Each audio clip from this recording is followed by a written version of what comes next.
নমস্কার, বিএনটিভি নিউজ নেটওয়ার্কে আপনাদের সকলকে স্বাগত জানিয়ে আমি পারমিতা শুরু করছি আজকের খবর। আসছি বিস্তারিত খবরে।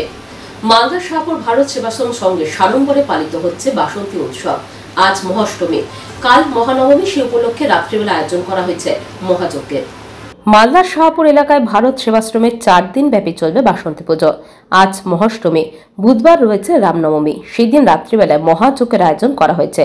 ইতিমধ্যে বাসন্তী পুজো উপলক্ষে ভারত সেবাশ্রম সংলগ্ন এলাকায় বসেছে মেলা, যা উপভোগ করতে শুধু মালদা জেলা নয়, জেলার বাইরে থেকে বহু ভক্ত এখানে আসেন।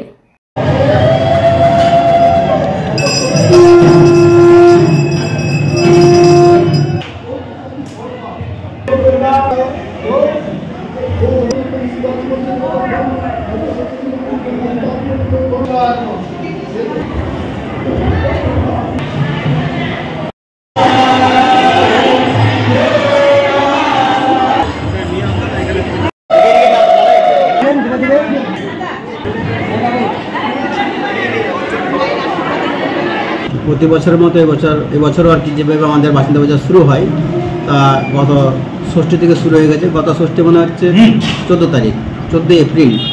আজকে মহাষ্টমী, মহা ধুমধামের সঙ্গে মহাষ্টমীর পূজা শুরু হয়ে গেছে।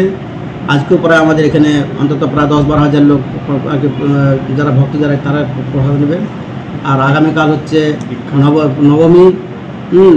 আজ এবং কাল এবং গতকাল প্রচুর দীক্ষার্থী, প্রায় অন্তত 1000-3000 আর কি দীক্ষার্থী যারা দীক্ষা নিয়েছে এবং তারা সব প্রসাদও নেবে। আজ এবং আগামীকাল 2 দিন অন্তত প্রায় 50,000 লোক আমাদের এখান থেকে প্রসাদ নেবে আর কি। আর সাংস্কৃতিক অনুষ্ঠান, বিভিন্ন সাংস্কৃতিক অনুষ্ঠানের মাধ্যমে আমাদের 18 তারিখ আর কি আমাদের এই বাসন্তী পূজা আর কি শেষ হবে। দীক্ষার দিকটা এখানে আজকে গত ষষ্ঠী থেকে দীক্ষা শুরু হয়েছে আর কি। ষষ্ঠী, সপ্তমী, অষ্টমী, নবমী, দশমী, এই 5 দিন ধরে দীক্ষা হবে। নবমীর বিশেষ আকর্ষণ যেটা সেটা হচ্ছে বিশ্ব শান্তি যজ্ঞ অনুষ্ঠান আর কি, যেটা হাজার হাজার মানুষ দেখার জন্য উৎসুক হয়ে থাকে আর কি। সেটা আগামীকাল নবমীর দিন সন্ধ্যে নয়, রাত্রি 9টার সময় এটা শুরু হবে। পাথর ছাড়াই প্রতিকার সম্ভব। মালদার প্রাচীনতম ভৃগু বংশ জ্যোতিষী পণ্ডিত এস শাস্ত্রী। দাম্পত্য সমস্যা, বিবাহে বাধা, ব্যবসায় অবনতি, পরীক্ষায় অকৃতকার্যতা, ভাগ্য গণনা, গোষ্ঠী বিচার, ঠিকুচি গোষ্ঠী এবং মৃত্যু ছাড়া সকল সমস্যার সমাধানের জন্য যোগাযোগ করুন জগদম্বা জ্যোতিষ কেন্দ্র, বিবেকানন্দ স্কুলের পাশে, মালদা। মোবাইল 09730278332 অথবা 09332056956।